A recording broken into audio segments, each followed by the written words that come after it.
My hands are shaking, not from fear, from how close I am to losing control. Something inside me is pressing forward, sharp and impatient, like it doesn't care what breaks as long as the pressure finally stops. I tell myself to hold on, but the harder I grip, the faster I feel myself slipping. Because if I lose control now, it won't just be me who pays for it. I'll become the very thing I swore I'd never let near her. And whatever shatters tonight was never meant to stay hidden. The sound of glass breaking barely reaches me. All I can hear is my own breathing, ragged, unfamiliar, as the room starts to fall apart with me. This is Bound to Blood and Moonlight, a good werewolf romance. As always, I read for you, and you enjoy the plot. Subscribe if you haven't yet. Let us read. Chapter 31. The Breaking Point. Damien's search was frantic, bordering on desperate, a controlled alpha, unraveling under pressure. He yanked open drawers, sending folders crashing against the walls. Each movement was sharp, furious, devoid of thought. His office, once a sanctuary of order, was becoming a graveyard. Scattered papers, broken glass. A guttural sound lodged in his throat as he slammed the lamp on his desk. The glass shattered, and the violence of it finally jolted him from blind frustration into raw panic. A low growl resonated under his ribs. Not entirely his own. His wolf snarled, pushing to take control. The files he needed, the old reports from the childhood attack, were gone. Several key documents had been removed recently. Someone had been inside. Who, and why now? He panted, the ragged sound of his own breathing filling the tense silence left by broken glass. Then he noticed the slick heat on his palms. His claws had extended, razor-sharp tips slicing past his fingertips. Blood streaked his hands, not from the lamp, not the glass, from digging into his own skin. Denial struck first. He couldn't remember the moment his fingers curved, or when the pain started. Shock followed quickly, freezing horror. His wolf was acting without him. He couldn't remember when he had partially shifted. He stared at the crimson splashed across shredded paperwork. If he couldn't control himself now, what might happen the next time he saw Leora? The sight of his own blood forced a momentary pause. He watched his trembling hands until the claws reluctantly receded. He needed to find her. He needed to be stable for her. Damien closed his eyes and whispered, "Leora." The word cracked mid-syllable, more a confession of raw vulnerability than a name. The bond throbbed painfully against his chest. He could feel her fear.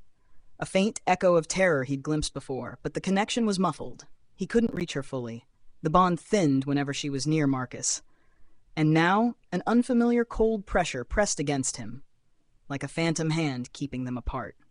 Snapping his eyes open, Damien tore himself away from the distraction. A half-shredded page peeked out from beneath his marble paperweight. He lifted it, and froze. In the margin, a small crude circular symbol had been inked.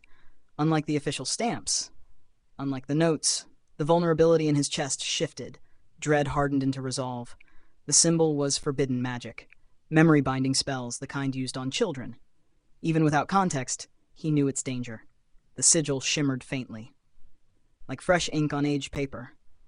Who had marked her file with this? The cold drop of blood in the garden had vanished. But the fear lingered. A visceral tremor crawling under Leora's skin. She sought refuge in the palace greenhouse, hoping the scent of crushed basil and cool glass would ground her. Instead, it magnified her spiraling panic. Her hands clutched the potting table, breath stuttering, chest heaving. A tipped clay pot spilled herbs across the floor. The vision of dripping blood, familiar blood, replayed endlessly, keeping her on edge. Then came the footsteps.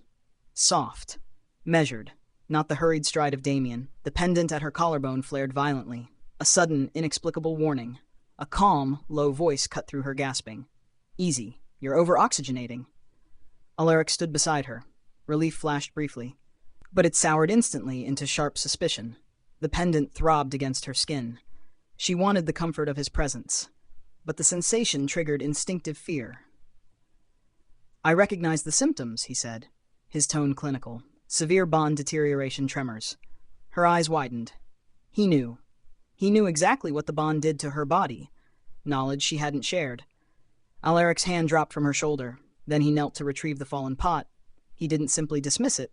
His gaze traced the scattering of soil, observing every line as if it were a pattern. Quietly he muttered, "Memory sigils distort like this when they destabilize." Her chest tightened. The pendant burned hotter. Soil lines in her vision glowed faintly red. An echo of what she had seen. He shouldn't know this. How could he? Before she could respond, Alaric closed the distance behind her. Confusion spiked into raw, freezing terror. He reached out deliberately, brushing the pendant chain with one finger. Her wolf recoiled violently, a desperate instinct to snap and flee. Externally, he posed as her savior from Damien, claiming he could undo the bond. A crack echoed behind them. Her reflection fractured across a pane of the greenhouse window. Alaric leaned close to her ear and whispered, "I can free you from him."